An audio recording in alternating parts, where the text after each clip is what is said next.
Sans aucun doute, Peppa Pig est l'une des émissions pour enfants les plus regardées de l'histoire, avec près de 400 épisodes diffusés sur plus de 20 ans. Mais saviez-vous que l'émission de la petite cochonne rose a inspiré d'autres dessins animés horribles? C'est exactement ce qui s'est passé avec une émission appelée Le Petit Chaperon Rouge et sa bande.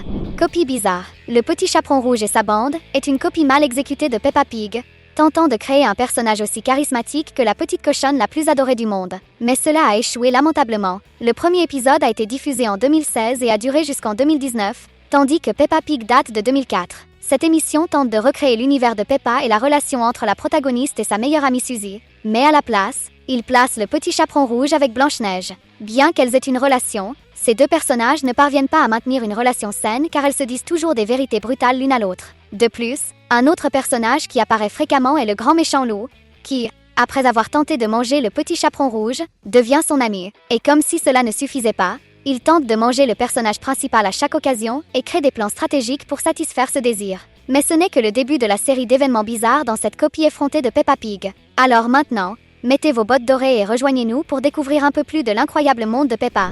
Similitude. Si vous ne croyez toujours pas que cette horrible émission est une copie de Peppa, nous allons vous prouver que c'est le cas. Par exemple, l'un des traits frappants des personnages est qu'ils apparaissent, tout comme dans l'univers de Peppa, avec leur visage tourné de côté, montrant les deux yeux. Cependant, leur apparence est quelque peu déformée, très différente des amis de Peppa Pig. Cela est assez intéressant car, dans Peppa Pig, tous les personnages ont ces caractéristiques. Et pas étonnant que les fans aient élaboré diverses théories, allant des accidents nucléaires aux défauts physiques, se demandant toujours à quoi ressembleraient les visages des personnages sous d'autres angles, comme par exemple, ont-ils 4 yeux ou n'ont-ils rien de l'autre côté? Pouvez-vous imaginer ce à quoi cela ressemblerait si Peppa apparaissait de face? Serait-ce effrayant? Je ne sais pas trop quoi en penser, car ces théories sont assez bizarres. Mais laissons cela pour une autre vidéo. De plus, le style de dessin est simple et coloré, ressemblant à quelque chose fait par un enfant de 3 ans. Mais est-ce qu'un enfant aurait l'esprit capable de créer des histoires aussi farfelues que celle de la série Le Petit Chaperon Rouge et sa bande? Sans oublier que le décor est plat, comme dessiné sur une feuille de papier, ce qui est également l'une des caractéristiques emblématiques de Peppa Pig.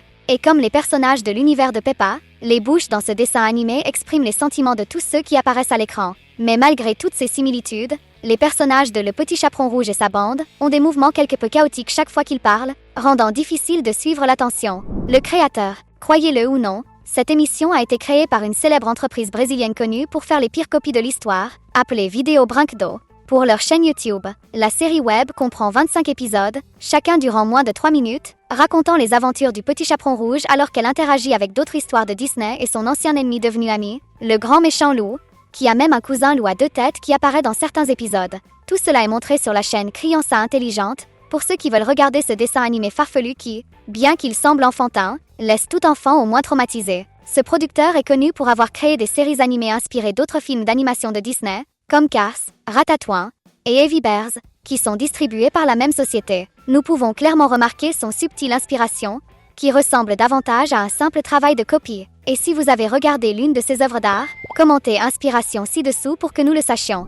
Moment bizarre. Dans l'histoire, nous pouvons surtout mettre en avant le Petit Chaperon Rouge, qui est la protagoniste et se lance dans toutes les aventures aux côtés de sa meilleure amie Blanche-Neige et, bien sûr, du grand méchant loup. Bien que le loup affirme être un ami, il adopte des comportements assez étranges qui ressemblent à ceux d'un méchant dans l'émission. L'une de ses principales caractéristiques est de devenir ami, mais de ne jamais renoncer à dévorer le Petit Chaperon Rouge et les autres personnages. Il dit toujours « Tu ne devrais pas dévorer tes amis ». Mais malgré cela, il crée plusieurs plans pour festoyer avec les personnages de l'animation. Dans ce dessin animé, certaines choses vraiment bizarres se produisent, comme dans l'épisode Cannibale, où le Petit Chaperon Rouge est impatiente de dévorer une délicieuse pomme, qu'elle appelle une cannibale. Pour résoudre la situation, Blanche-Neige arrive pour aider la pomme, mais dès qu'elle la voit, l'autre princesse décide qu'elle veut aussi la manger. Puis les personnages convainquent la pomme que si elle réussit à la manger, elle vivra éternellement. Et avec un coup magique, la scène coupe, et maintenant c'est un arbre à pommes entier, la pomme devenant très heureuse de la situation, car elle ne passera plus jamais par là,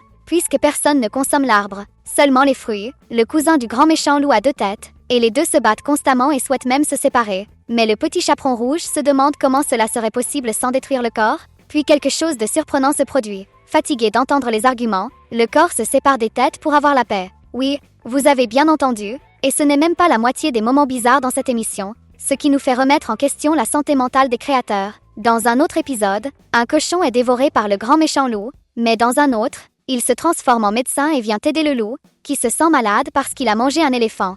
Sérieusement, un éléphant? Le plus incroyable dans tout cela, c'est que personne ne se soucie des véritables intentions du loup, et il s'inquiète même pour lui. Cela ressemble à une relation toxique. Le grand méchant loup. Comme vous l'avez peut-être remarqué, le grand méchant loup dans ce dessin animé n'est pas votre prédateur habituel. Il a un appétit particulier. Bien qu'il ait dévoré des nuages et même des éléphants, comme nous l'avons mentionné, son véritable désir est la protagoniste elle-même, le petit chaperon rouge. Dans un épisode, il est allé jusqu'à transformer le petit chaperon rouge en poire, tout cela pour enfin la dévorer sans culpabilité. Après tout, manger des fruits, c'est sain, non, mais attendez, son obsession va encore plus loin. Pour satisfaire sa faim insatiable, il a même cloné le petit chaperon rouge. Dans l'épisode 9, il a finalement réussi à la dévorer, mais avec un plan infaillible, il a demandé à une sorcière le pouvoir de la ramener. Cependant, il y avait un détail qu'il n'a pas lu dans les petites lignes du contrat magique. Lorsqu'il l'a ramené, il devait pondre un œuf. Oui, le loup s'est transformé en une sorte d'incubateur ambulant, et pour couronner l'absurdité, le petit chaperon rouge est revenu à la vie avec le visage d'un poulet. Maintenant, en plus d'être un prédateur, il était aussi une mère pour la première fois. Et si vous pensez que c'est la partie la plus étrange de l'émission, attendez de découvrir que le grand méchant loup est aussi une sorte de super-héros. Il a même une voiture spéciale, le Wolfmobile, qui l'aide à suivre le petit chaperon rouge et Blanche-Neige dans une mission épique, atteindre la fin de l'arc-en-ciel. Maintenant, la cerise sur le gâteau, le Wolfmobile a un super pouvoir d'épée turbo. Oui, lorsque la situation devient difficile, la voiture libère des gaz qui coupent à travers le vent, assurant une vitesse maximale. Une technologie révolutionnaire qui, malheureusement, n'est pas encore disponible sur le marché. Alors, vous feriez un tour dans ce modèle éco-responsable,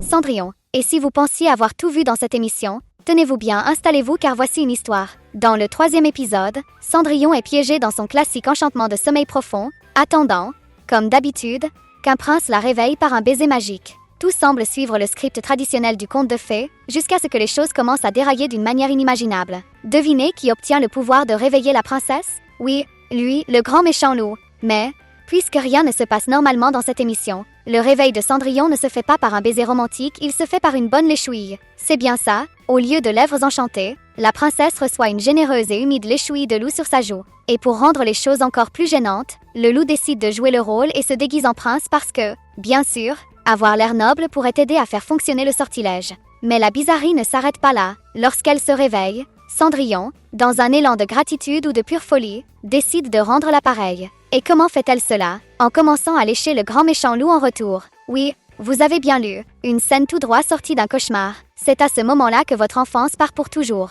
Et vous réalisez que vous ne regarderez plus jamais cette animation de la même manière. Si vous pensiez que les dessins animés pour enfants étaient inoffensifs, eh bien, ce n'est pas le cas pour tous. Et si, comme nous, vous aimez aussi suivre les aventures de Peppa et découvrir des copies de dessins animés, assurez-vous de cliquer sur le bouton d'abonnement maintenant et rejoignez notre groupe de fans de la petite cochonne rose. L'arc-en-ciel. Lors d'une de leurs aventures, le petit chaperon rouge et Blanche-Neige décident d'atteindre la fin de l'arc-en-ciel pour voir s'il y a un pot d'or ou non. Elles réussissent à grimper et, pendant leur voyage, elles prennent même un coup de main du loup. Mais la voiture ne roule que tout droit, et lors d'un virage, elle dévie de sa trajectoire, mais le grand méchant loup est toujours préparé et trouve un moyen d'atteindre la fin. En entrant, elle remarque que l'arc-en-ciel devient noir et blanc, et un autre personnage apparaît, la lumière au bout du tunnel. Mais elle disparaît rapidement lorsque le trou se termine dans le fond de la mer, où apparaît la petite sirène. Selon Blanche-Neige et le petit chaperon rouge, la petite sirène n'est pas si petite, se référant aux attributs physiques de la princesse. Comme si cela ne suffisait pas, la pression a provoqué une réaction bizarre et a transformé le petit chaperon rouge en une étrange créature avec une trompe, Blanche-Neige en une huître, et le grand méchant loup en un requin décapité et redouté, avec une bouche pleine de dents, un poisson avec plus de dents que n'importe quoi d'autre. La réaction étrange est une réponse allergique à l'air sous-marin, ce qui fait que les personnages semblent danser le funk avant de se transformer en monstres de la nature. Ah, et en plus de tout ça, la petite sirène nage dans les airs. Clairement, la logique a été complètement mise de côté dans ce dessin animé. Une fois que le grand méchant loup s'est transformé en requin, il n'a pas pu contenir ses instincts et a décidé de dévorer tout le monde. Ensuite, la petite sirène a jeté un sort, et Blanche-Neige, l'huître, est apparue avec des roues, et c'est ce qui semble les avoir sauvés.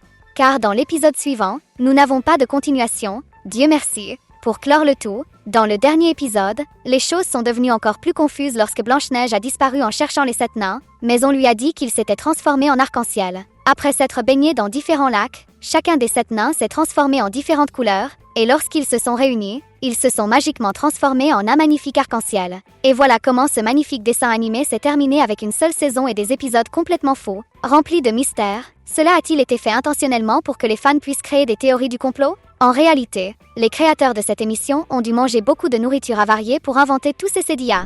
Bien que le petit chaperon rouge et sa bande soient inspirés de Peppa Pig, ils ne partagent qu'un design similaire, car l'histoire est très différente. Au lieu de divertir les spectateurs, il finit par traumatiser tout le monde avec tant de moments bizarres. Et si vous voulez continuer à profiter du monde amusant de Peppa, nous avons sélectionné 2 vidéos incroyables à regarder. On se voit dans la prochaine vidéo.